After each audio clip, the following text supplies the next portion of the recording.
ce sont des entrepreneurs des cadres ci ay entreprises ñu ne tey ñu ngi ci élection locale ñoom ban taxawaay la ñu war a am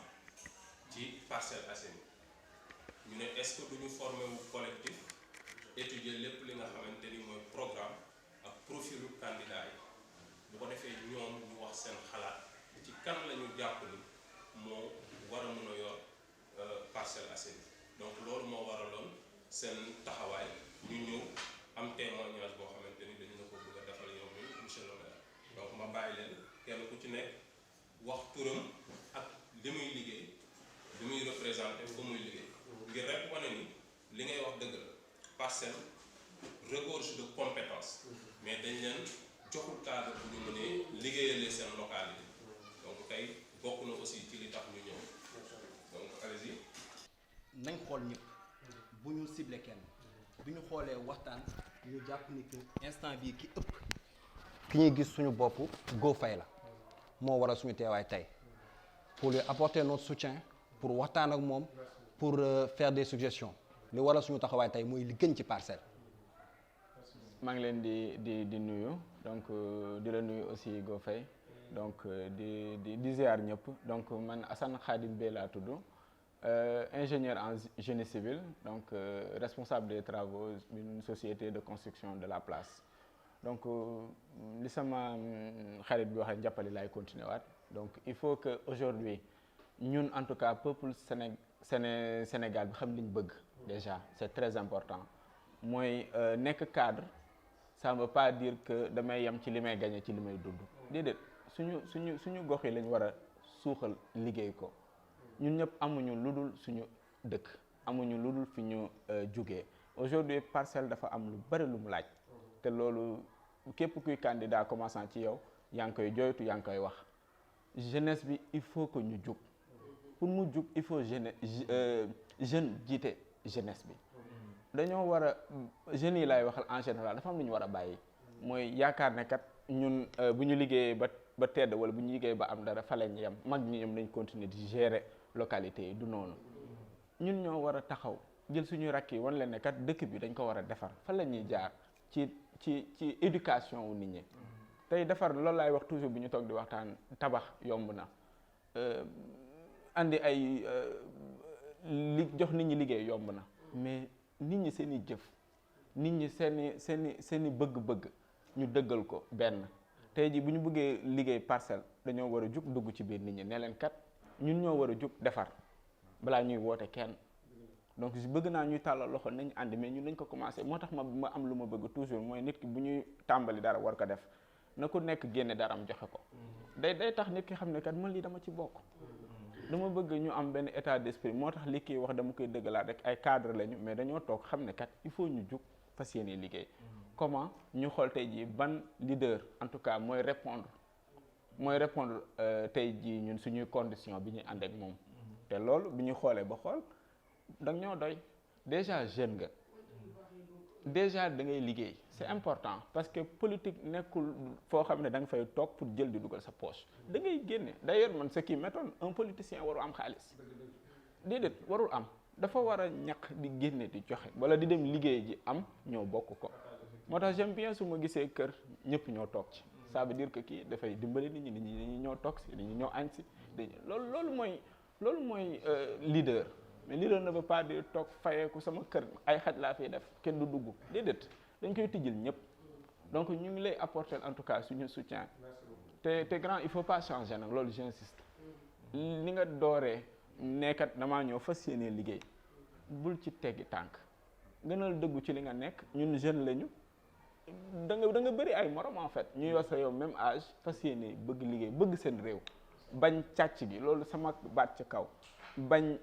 naxante gi jaay suñu ngor dañ ko war a dindi teg ko ci suuf ni ñu gëm suñu bopp xam ne réew mi ñun sénégalais ñoo koy liggéey donc ñun on est là prêt à vous accompagner mais li ñuy ñaan rek mooy nañ ci gën a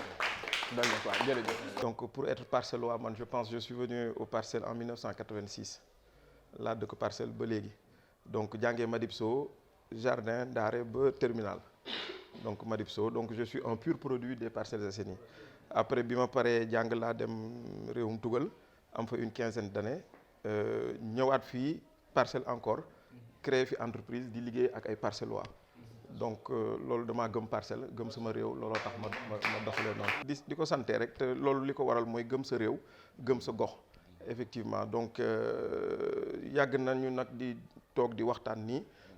di étudier tamit les différents programmes parce que tamit dëkk boo fa nekkee yow boo jiitewul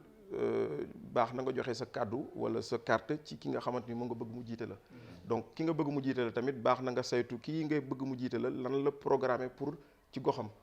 Donc c'est ce qu'on a fait, on a étudié wax dëgg yàlla xool programme yëpp donc di dellu si waat sur le fait que li may gën a souligner mooy un programme véridique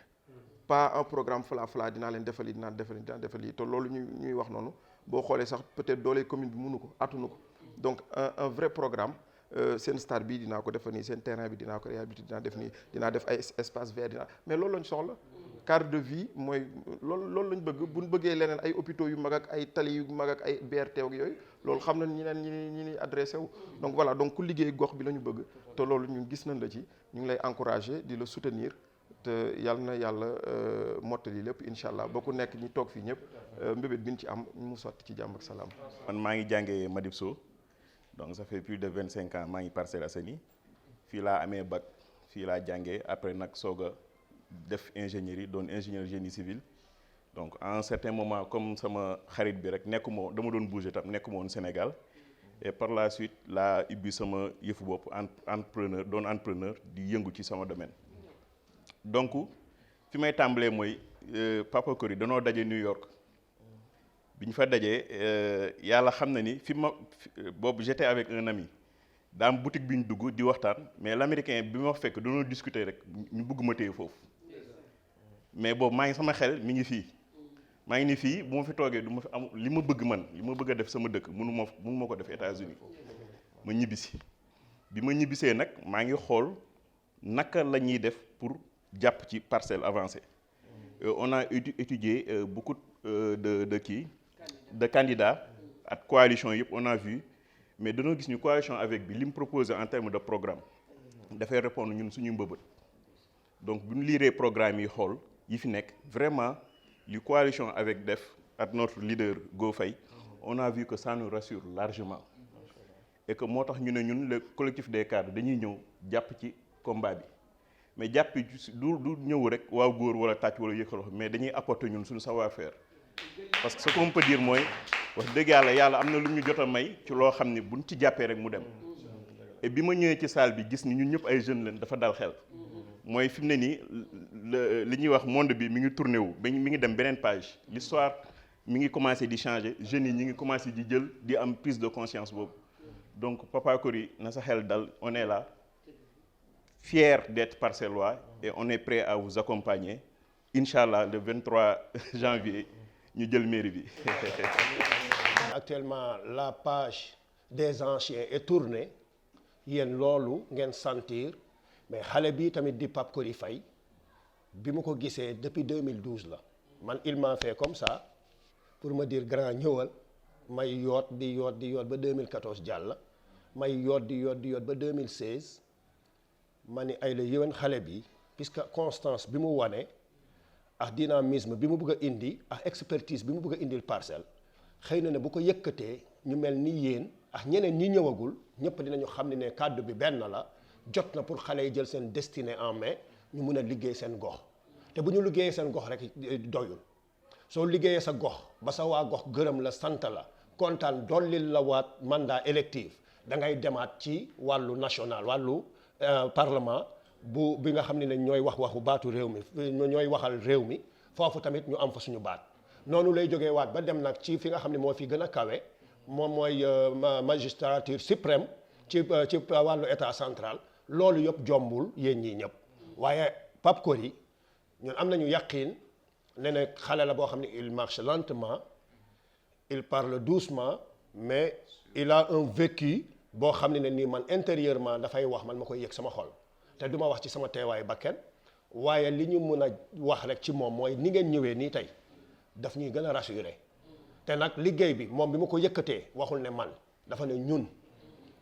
baatu ñun boobu nag moo tax man may rey sama bopp ñeneen di rey seen bopp nekk fii actuellement wax dëgg yàlla boo leen ci tegee seen loxo doomu waa Parcelles ngeen boo leen ci tegulee seen loxo doomu waa Parcelles ngeen donc ngeen teg ci seen loxo indi expertise bi nga xam ne ni moom am na ko ngeen bokk ko ak moom su ko defee Parcelles gis ci boppam te loolu di ngeen ci am payooru waa Parcelles am ci payooru yàlla vraiment ñëpp a bëgg Parcelles nekk un bon lieu à vivre loolu rek laa ci doon wax allahumma salli ala sayyidina Muhammad wa sallim. di nuyu gars yëpp vraiment le collectif des cadres des Parcelles Assainies di leen remercier ci confiance bi nga xamante ne seet ngeen seetantal am yaakaar bëgg ànd liggéey ak ñun Parcelles Assainies loolu bettu ma nag ci ñoom wax dëgg yàlla bettu ma ci ñoom parce que njapal yi xam naa ko depuis longtemps ñu bokkoon école pédagogue il a toujours été correct responsable cohérent kon bu ñëwee ànd ak collectif bi je pense que lu mu yàgg a mbëbët la parce que yàgg nañu suivre c'est pas des gens yoo xamante ne dañuy topp aveuglément donc di nuyu Assane peut-être tey la ñu doog a gisante mais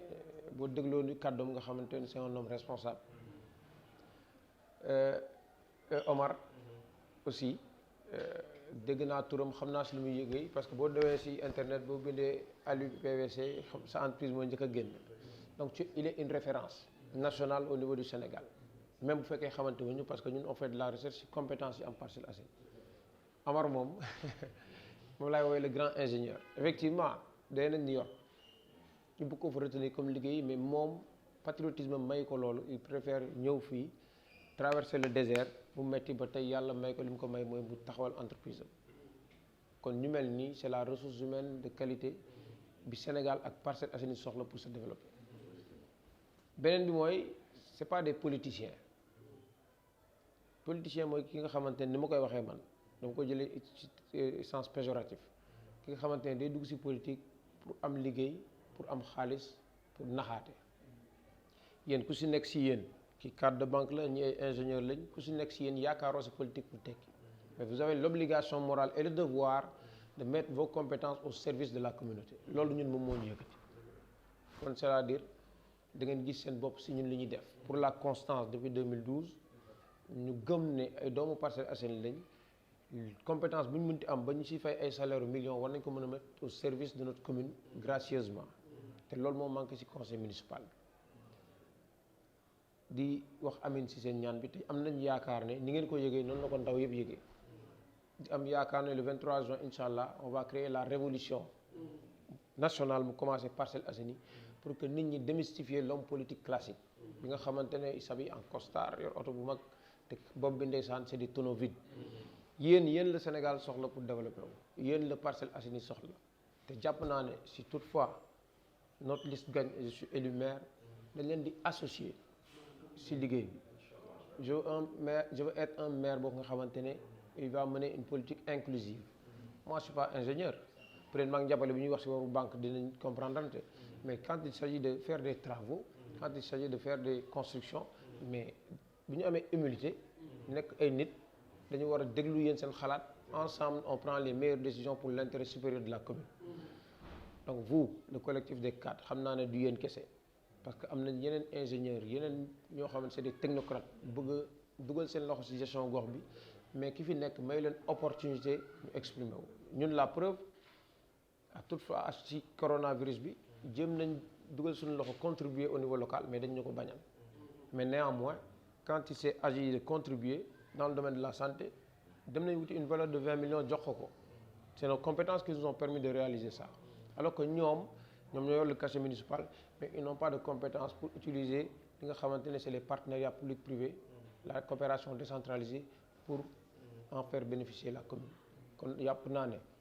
ensemble nous allons gagner parce que ensemble la ñu war a gagner ensemble nous allons gouverner ensemble nous allons faire des Parcelles Assainies la première commune du Sénégal bu ñu nekkee maire li ñu bëgg a def mooy assise des Parcelles Assainies unité bu si nekk ñu jël fa les ressources humaines ñu toog ensemble on identifie les problématiques yi am ci quartier chaque unité ensemble ñu apporter ay solutions xool ce qui est possible de faire ak ce qui n'est pas possible deuxième mooy on veut mettre en place le patronat local ce sera une première ci histoire politique Parcelles Assainies quand on parle de patronat on parle de chef d'entreprise yéen ñëpp vous êtes des entrepreneurs organiser leen en collectif une association boo xamante ne une personne non politique moom moo koy diriger mu à intégrer ñëpp ñi nga xamante des chefs d'entreprise aux Parcelles Assainies ñooñu d'abord pour bu nekkee mairie bi day joxe marché de construction ñu jox leen opportunité ñu liggéeyal seen gox sûrement vous allez taxer moins cher du dëgg. Deuxième bi mooy vous aurez tout le temps besoin de stagiaires et wala ñoo xam dañ leen di liggéeyal bu ko defee étudiants yi nga xamante ne nee nañu seen problème dëgg mooy intégration ci marché de l'emploi bi mais yéen boo leen di jël ñu mettre leen en connexion en symbiose boo leen di jël ay stagiaires wala ay étudiants ngeen jël ko ci c'est la base de données des étudiants yi nga xamante ne ils ont besoin d'emploi ce sera inclusif et jàpp naa ne yéen ça vous permettra de travailler pour la commune, du service de la commune. di sant di leen gërëm di leen remercier di leen wax ne on a une semaine pour gagner les élections xam naa ne ku si nekk si yéen kilifa nga